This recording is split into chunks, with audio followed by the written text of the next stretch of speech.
How you doing? How's everyone doing today? Phew, I'm hot, burning up already. So I'm out here in these streets trying to get things taken care of on the homestead. But first of all, I would like to say thank you so much for taking the time out to stop by. Second of all, if you're watching this on the replay, please don't forget to like and subscribe. Leave your comments below. Our interaction, our conversation, I still want you to kind of participate. So with that said, I'm always going to get directly into it. I just want to say that we're getting a little bit cold, and it actually dropped down to the 40s last night. And we're expecting it to go a little bit deeper, maybe like mid to high 30s tonight. So it's getting very chilly. We're starting to get a little bit of that weather. I think it's only like one day this week that we're going to get up to about 70 degrees. The rest of this week will be high 50s, mid to high 50s, on into maybe like low 60s. So we're here in North Florida, and I want to make sure that I speak to Juan. I saw you, Juan. How you doing, Juan? Let me see if I can get this chat up. Live chat. There we go. Hey, Juan, how you doing? I appreciate you reaching out too. We made it through the storm pretty good. I appreciate it. I appreciate the interaction too, the emails you've been sending me, and it's encouraging, man. And we're always proud of you. Hey, green grass grows. How you doing? I know I'm looking all white mouth and sweaty and all of that, but the weather changing, and I don't have my GG Naturals nice oils and stuff today, so I'm trying to make do what it do. Hey, Nikki, how you doing, Nikki? Good to see you. Hope all is well. Hope everything is well. Let's see. I missed somebody. Let me see. I can't get to the chat. I see a homesteader. I know that don't say unimportant. I know that don't say that. Yeah, you might need to look at that name. You are very important. I'm glad you're here. You know what? Just by you releasing that name, you got me thinking for a little bit. You know that sun rose today. You know, the moon, it kind of still circulates around the earth, as they say. I never seen it, but I just believe the scientists. But you got up out your bed today. You rose today. You took a breath today. You even was good enough to get on YouTube live with me today. You are very important. Everybody in this chat, y'all important. I appreciate y'all being here.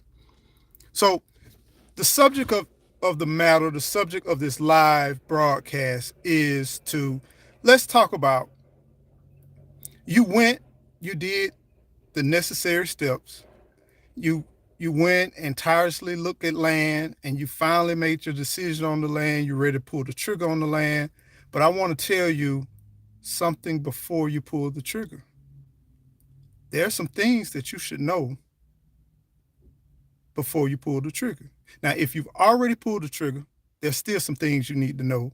It's not too late, but I want to share with you some things that I've learned and that me and Gigi have learned as we go through this process, because it's a lot of things you should consider. One of the things, have a vision in your mind before you buy land or before you look for your home site. I want you to visualize. I want you to be very detailed, because when I first purchased our 20 acres, I knew exactly where I wanted to be, and Gigi agreed, most definitely. I want to be smack dab in the center. So our property is like a rectangle. It's about 600 and maybe 50 or 60 feet across, as far as width, but the depth is 1250, somewhere around 1250, 1,250 feet. Now, to go almost dead center, I think it was like 3 football fields, about 300 yards, somewhere around up in there, or maybe even more. I don't know my math. Maybe 600. Yeah, 625. I think it's 625, not yards, but 625 feet. But the thing is that I really wanted to talk about was when we walked through the land, we noticed that it was a gradual slope, not only to the north, it sloped down to the north. No, it sloped down to the east, but it also sloped to the north as well. And the entryway is in the south of our property. So as we kind of toured, and then we got some cutting all the way to the center of the property, we noticed that the topography kind of went just like this, kind of like this. And one of the things that I know I don't want is to be at the low spot on the land. So one of the things when you're considering, especially raw land, untouched land, this land was used for timber. So they have worked it, but they hadn't did a good job, from my understanding. Like a lot of the burn way, the main perimeter, none of it's been maintained for quite some time. And so everything was all brand new. And you definitely don't want to be on the low side of the land. Whenever you're choosing your land, you don't want to be on the low side. That's one thing. So consider the topography. Also, let me tell you, don't be in a hurry. Do not be in a hurry whatsoever when it comes time for your land. So what are some of the things in the chat? Tell me some things that you would like to have on your land, and where would you like to have your home place? Is it by a river, by a lake, or is it on the edge of a cliff of a mountain? Those things matter. If you're considering purchasing some land and you're thinking about your homestead, you think about the placement of it, you definitely don't want to be at the bottom of that land. Let me go to the chat. Good morning, Learning to Grow. Hey, Cassandra, how you doing? Hey, Growing with Hudson. Nikki says, write down the vision / plan, make it plain. Nikki, you're absolutely right. That's something that we all have to do because it matters. You know, like when I envisioned the property, we had like 7 acres of planted pines, and then it got into like thick brush. And I had this vision of going down past the 7 acres, and just about at the 7-acre mark, that's the halfway point. But I just envisioned like having pine trees all lined up in a nice line, and a roadway going through there and just looking off to the side, and then finally it opens up into the center of the property. That's what I originally imagined. But you got to have a plan B just in case that don't work, because we never seen the property that far. So once we got back there, it was low, even though we still got sandy soil, even though we don't have water that holds because our soil's so sandy. And I really wish I could get this chat going. I can't see my chat. So let's see. I'm trying to keep up with everybody. But that's something you need to consider, the topography. If you're thinking about, if you do have water on your land or a stream or anything like that, you may want to be close to it. But then you also need to consider the foundation. So what type of home you want to build? Are you going to build a home? Are you going to do a barndominium? Are you going to do a shed? Or are you going to just RV it right now? Or are you going to do a block house, a stucco house? Consider the moisture. Is it going to be above ground? Or is it going to be right there? Your foundation going to be on the ground? Is it going to be a concrete foundation? Because it may look beautiful, but just because it looks beautiful in your brain and your vision, that doesn't mean it's the best move to make, okay? So consider before you start building, because some people, contractors, certain people, builders, they will build anywhere, especially in Florida. They can drain a swamp and put a house in the swamp. They can provide you whatever you need. But you want security and you want safety. And then you want it to last. And then you got to think about insurance, flood zones, especially here in the state of Florida. You got to think about flood zones. Insurance is going up every single year. So you got to think about long term, especially as you get older in age and your income may be locked into a certain range. You don't want to get something where you got high maintenance. Yeah, it's beautiful and everything, but if you got soft, muggy soil, you know, you see the beautiful view, but maybe you should put a not so permanent structure right there and just be able to walk to there, but then be move back from the water and be on solid ground. It can be very costly to build there as well. And just because you got the money does not mean it's the best thing to do. So consider that. Another thing I want you to consider is cost. Everything is tied to cost. So when we got this property, when we obtained this property, one of the things I was looking for, even though we're off grid right now, but I was looking for electricity lines. I wanted to make sure there was some kind of infrastructure as far as electricity line, because we're in the middle of nowhere, right? So I saw these big old lines and I was like, well, we got electricity. That's a good thing. But I did not understand that you have things what they call transfer lines. Transfer lines are these big, gigantic, large power poles, and they run for miles. You can't tap into that transfer line. That transfer line is not for your local utilities. So after speaking to the engineer told us that we're going to have to ask for an easement from our neighbor's property.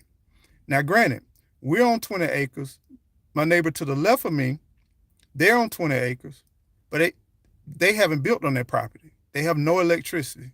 It's raw land. And to the right of me, it's a gentleman that owns about 80 acres next to me, right? He actually owns far more than 80 acres, right? But the nearest power pole that he has on his property is about at the center of his 80 acres. So now this is what the company is telling me. I don't have to get an easement. Then I got to pay for every single power pole to take that electricity all the way to my property. Then I got to clear a right of way. All this costs. I got to clear a right of way from that power pole, well, from my property, all the way through to where I want the electricity.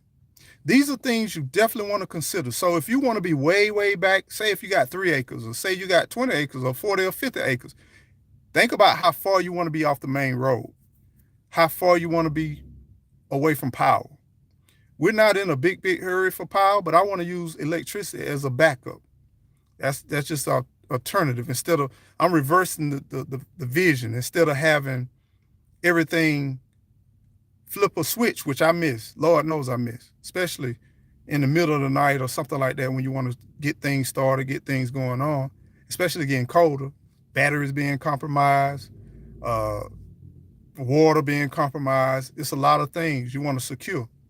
Homesteading is a beautiful thing, but it requires work and another thing, patience. Patience, patience, patience. Do not try to do all this stuff at once. Take rest, enjoy the land. Don't be in a hurry to try to find a home site on your property so fast. It might be wise, if you would, to go through seasons and look at, because I seen property where it's dry, hot and dry in the wintertime. But then in the summertime, with the rains come, it's a beaver pond out there. I seen places where there's, look at your plants. Look at the plants around there. Look at the trees. What type of tree? You see weeping willows. You see a bunch of grasses. You see all kinds of just tropical or water-loving plants. That may not be the place you want to put your home site, even though it got a beautiful view. Don't let that view overshadow what you need to do for your homestead. Consider your animals. If you're considering animals, how far do you want to be away from them? If so, how are you going to get power if needed, water, the infrastructure? How are you going to get that there? So consider that. Sometimes it's best to be somewhat close to the animals so you can route everything, and you can use one centralized well to kind of allow it to feed your animals as well as your living situation. So consider that. Are you thinking about gas? Are you thinking about tapping into the sewer line? Check the property, check the neighbors, check the builders in that area. Check your local county permitting department. Do the research. Don't be in a hurry. This is not a fast thing. The worst thing you can do is rush it, because it's going to stress you out. It's going to be overwhelming, and you're not going to be able to enjoy the process. Some processes were designed to take time. And then if you're dealing with a rural community or a rural environment, time goes a whole lot slow. People move a whole lot slower in rural communities over more urban communities. But just say you want to live just outside of town. Sometimes the restrictions won't allow you to do a well. Sometimes the restriction won't allow you to do the off-grid. Do the research before you get there. Look for agriculture, non-restrictions. Those zones, it pays off. If you don't have no restrictions or anything like that, do you pay off? Is the trade-off like, okay, you might have some homes that may not be as beautiful or this and that, but if you get enough land, it don't matter. You can create your own neighborhood, your own world. A lot of times the property is a little bit cheaper when you're in the rural area, but it comes with a cost. So if you do live in an area where you have to utilize or tap into the grid, think about if you got gas, for instance, and just think about if you 3 and 4 acres deep into that property. How are you going to get that power, that utilities, that gas from at the meter by the road all the way back? That comes with a cost. That comes with special permitting. It comes with sometimes engineers. It comes from sometimes you can't do it yourself. You have to pay it out. All those things really matter. If it's sewer, if you can't do a septic tank, find out whether you can do septic tanks in that area or not. And if you're talking about sitting off the road, you want to be in your own little zone, your own little area. Because a beautiful thing about it, if you own 3 acres or more, you can turn your house any way you want to and create your own environment. That's enough room to do that. But if you're looking at 1 acre or half an acre, then you gotta think about, okay, your cost begins to diminish because you don't have that far to go back. But if you're thinking about 80 acres, 100 acres or something like that, and if you want to be smack dab in the center of it, how you going to get your power? How you going to get everything to that location? Think about those things. So when you decide about your home site, it may not be a bad idea to use natural element as a buffer between you and the road, and that way you don't have to get so far back in the beginning. Think about future design, future builds. You might decide that you want to do some Airbnbs or maybe a bed and breakfast, or you might want to rent some space out. You might even want to do an RV. You got enough land, you clear out maybe 5-6 acres, and you can have a little RV park. Think about things where this land can work for you and generate revenue.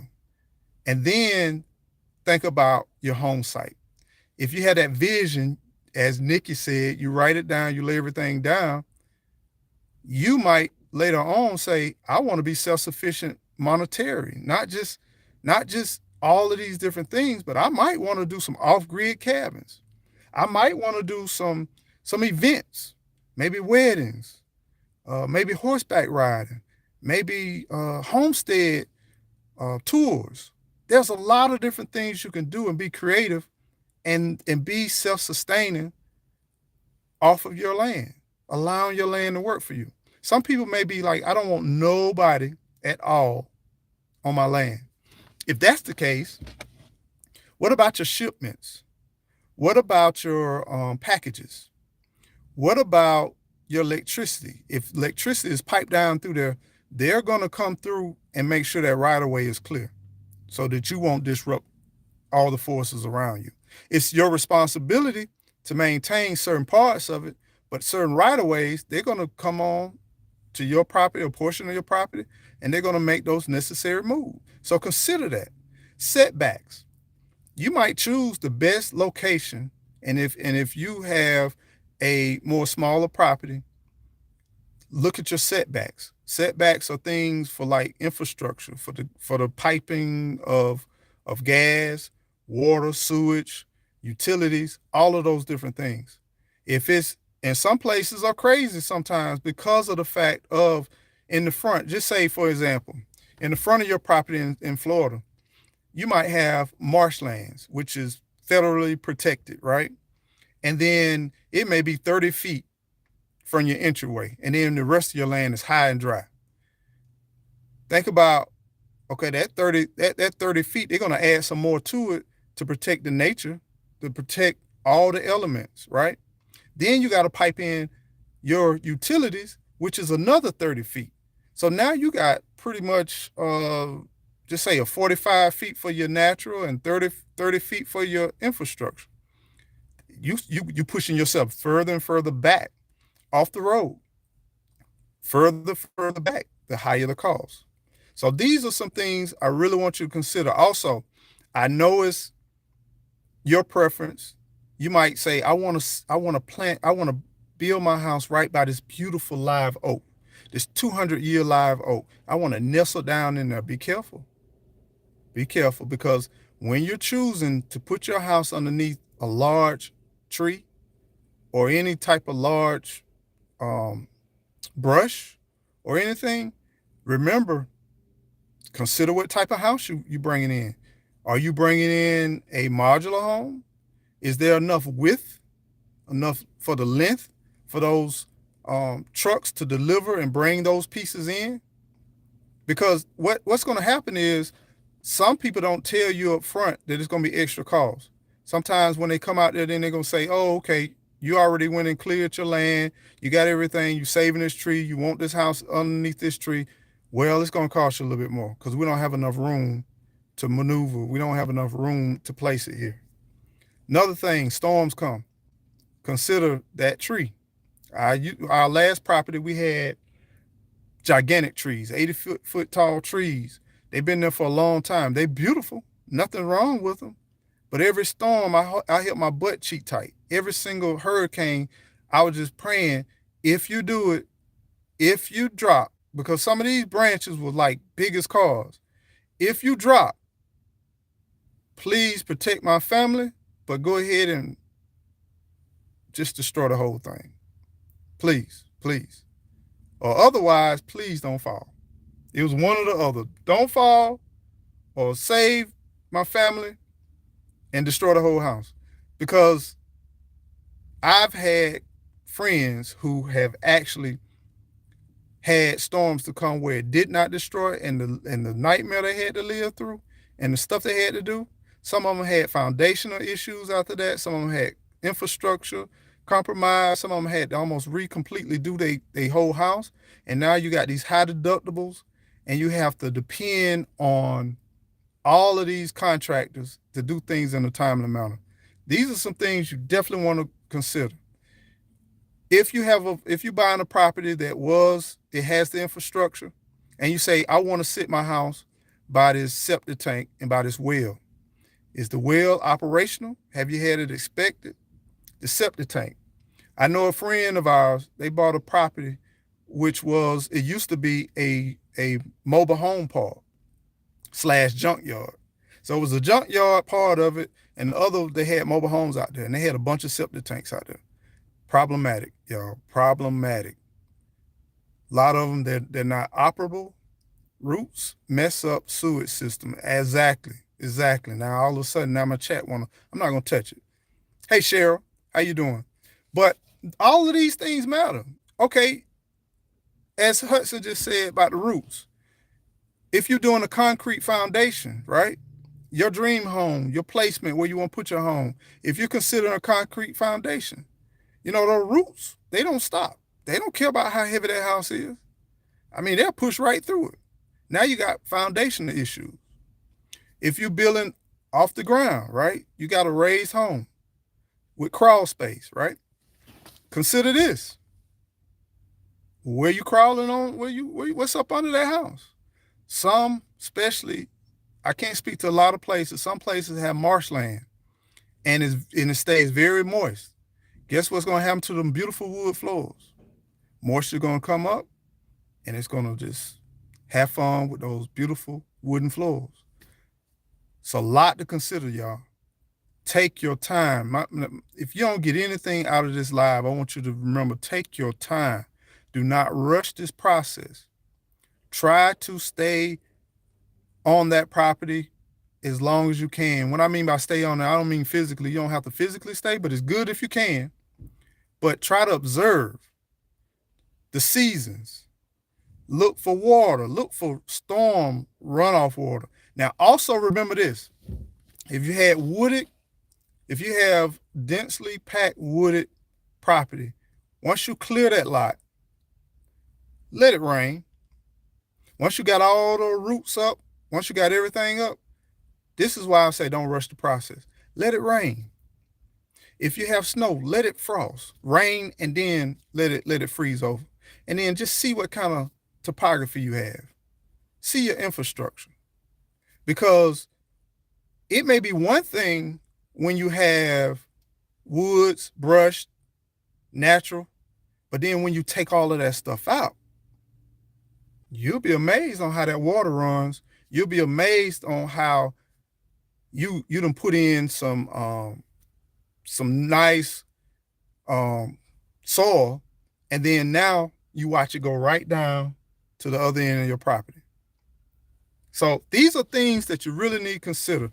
What about position of the sun? For us in the South, I really don't want to face the east. I'm thinking maybe northeast would be great. If not northeast, southeast, one of the two.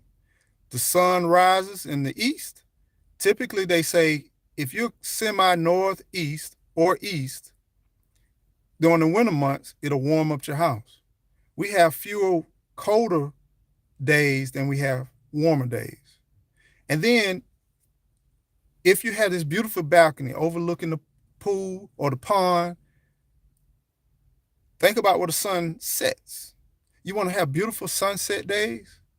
So think about where you position in your house. You know, you want the back of your house to the west if you want to sit and watch some beautiful sunsets. Or maybe you just want to watch a sunrise, so you want to make sure that it's facing the east, you know? Or maybe you just want a sunrise in the back of your house, depending on your design. Just remember those different little key things and take your time and don't rush this process. And be prepared for problems. Be prepared for problems, my friends. Because, hey, Sunday, how you doing? Hey, Jamil. Let's see. African Dreaming. What's going on, African Dreaming? It's garden time. How you doing? Texas Peeps. How you doing? Oh, he hollering at African Dreaming. What's going on? So consider and be ready to expect problems. Problems will rise. Problems will come. Understand that you may be clearing the land and you may have a home site that you got in mind. You haven't seen that land. Have a plan B, y'all. There's been situations, matter of fact, when they was getting ready to widen the road in Tallahassee. If you're ever coming from Tallahassee from 319 coming in, you'll see the road gets separated you can't even really see the other side. You want to know why? They found the African American cemetery right there when it was clearing the land. They didn't even know nothing about it. You may be on your land, it's raw. They may find a cemetery. Expect it. It could happen. You don't know what's in the ground. They may find a sinkhole. They may find all kinds. They may find that at one time back in the 20s or back in the late 1800s, they were dumping waste. You find metal cans or metal gas tanks. Expect it. I know it's a killer, but understand the risk. These are real risks, and they happen.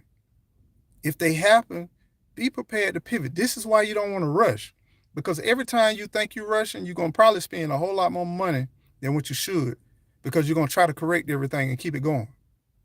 And then one thing that I just want to really push, take your time and go through it the right way and do it the right way. Even though you might have the resource to go ahead and do everything, take care of everything. If I had to do it all over again, what would I do? I know one thing I would do. I would have kept my house, still bought the land, but I would have went ahead and got the land cleared, worked, and really got to know the land. probably would have spent probably 5 years before I even began to even break ground. I think that's some of the thing. I would have spent the night out there on the property, summertime, wintertime, spend some weekends out there, work around, get to learn the land. We still have places we haven't even seen on our land. We probably seen maybe a fifth of our property. So take the time. Don't rush. Take your time. Even though you would like to have it one way, you can still just say if you want to liquidate it all and give it all up, you can still do that, but take the time before you just pull that trigger. Because once again, you'll be amazed on the challenges that you will face. And you will find challenges, things you'll never thought about. You might clear the land and all of a sudden there's a whole opening of growth. And it could be something like certain weed or certain plants that just take over everything. You just unlock Pandora's box. And now you come in the springtime and these weeds, these invasive weeds all over the place. Understand that. We love nature. I love nature. I'm econeighbor. And I love nature. But what happens if they find an eagle nest or endangered species right there on your property? And all of a sudden everything comes to a halt until those animals get to breed or until you're cleared, especially in the state of Florida. Because state of Florida, I know we have our bad things, we have our good things, but one thing about it, a lot of people love nature in the state of Florida. They love nature. We got a lot of parks and they try to protect it. All of these little things can happen. And I'm not talking about no what ifs. These are real, actual things that happen. So take it slow. I'm going to keep saying it time and time again. Take it slow. Go in quietly. It's almost like The Quick and the Dead. The Quick and the Dead, that's my favorite movie, by the way. If anybody wants to know what's my favorite movie, The Quick and the Dead is my movie. I could watch that every single day. Literally every single day. I remember when in The Quick and Dead, this family, they was coming in, they was going out west. It was a wife, a father, and a son. And they had a wagon. They had packed everything, moving from northeast all the way to out west. And they went on a journey, and we went along with their journey, right? They came to a little town. And the little town, nothing but just dudes and a little bar. They took over the town. They drunk and they just pillage and they just steal from whoever just got a breath or whoever got anything. So they stopped asking, could they spend the night just outside the town? And then the guy was being all cordial and everything. But fast forward, they end up setting up camp, right? Then when they set up camp, overnight, somebody stole their horses. They had some thoroughbreds. They stole the horses. So it was those guys back there at the place, right? So he said, I got to go in. His wife said, no, don't go in. We got the mules. We can still pull. He said, no, I got to go get what's been taken, because if they take this, they're going to end up taking something else. That's when my boy, he came in, Valiant. Valiant come in. Valiant is a smooth cat. Man, you talking about a smooth cat. He ride in on his horse. He said, man, they done called you out. If you don't go get them, they going to come back for more than just those horses. And looking at your wife, they definitely going to come back for more than just your stuff. They come back for your wife. And so he was like, he got his rifle and he went ahead and he went on in the town. And then Valiant said, he all slicks the Valiant cool, but he cool. He a cool dude. Valiant said, if your husband don't come back, you need to make a decision. And she said, if? She said, yeah, if. He said, yeah, if. If your husband don't come back, you need to make a decision. And and he said, either them or me. Better make your decision. So they moved the scene where the father came into the town, and he came to the saloon, and then he told the guys, there were two guys sitting on the porch. He was like, yeah, thank you for taking care of my horses. And one of the dudes said, what are you doing? What are you doing? And he said, these are my horses. And then that's when the leader of the gang, he came out. He said, hey, that's a crime. You taking a man's horse. He said, these are mine, you know these are mine. And then he watched this other guy finna pull a trigger. And Valiant was up in the rafters hidden. He went ahead and popped a few of them. Then they went in the thing and ran. Then the father grabbed the horses and rode off on the horses. And and then they took off, and Valiant went down there and said, hey, y'all go. You better go, because they coming. And then this is the part that I really like. So the guys, they getting ready. He said, he killed my son. So they buried the son, and he was talking about, let's go get him. The guy said, hey, I ain't finna just rush on in there. We're gonna go nice and easy, nice and slow. I ain't finna be nobody headshot. We finna go in nice and slow. That's the same way we need to do with the property. Nice and slow. Y'all, take your time. It's great, but don't rush it. Just ride in nice and slow. Just nice and slow. Well, y'all, I appreciate y'all stopping in. Much love to you. Thank you so much. Y'all, please continue to support this channel. Please continue to show us some love. Please don't forget to like and subscribe. And yeah, I beg for a like and I beg for a subscribe, because I need it. I need to get the word out. I really want to share the things that we're learning, the things that we have developed, because in the end, watch this, it's going to be a beautiful life. It's beautiful already, but it's challenging in the beginning. It's hard work in the beginning, but eventually we're going to be able to sit back in the rocking chair and sit back and laugh and smile, or slide into a jacuzzi, lay our head back and let the bubbles pop our booties and sit back and be like, this was worth it. This was definitely worth it. Because I already know, and you already know, in life, it's going to be challenges. In life, it's going to get hard. And sometimes the older you get, the harder it get. That's why you got to take the time to enjoy every moment. Make it your purpose to enjoy every moment, because challenges will rise and it will consume you if you let it. But there's a beautiful blessing on the other side. So don't forget, whatever you do, don't forget to keep on growing. Grow. Y'all be blessed. Enjoy the day. Go out and do something. Do something you like doing. Or just step out on the porch and chill. That's all. Just enjoy life, y'all. Much love to you. Y'all take care. And y'all be blessed.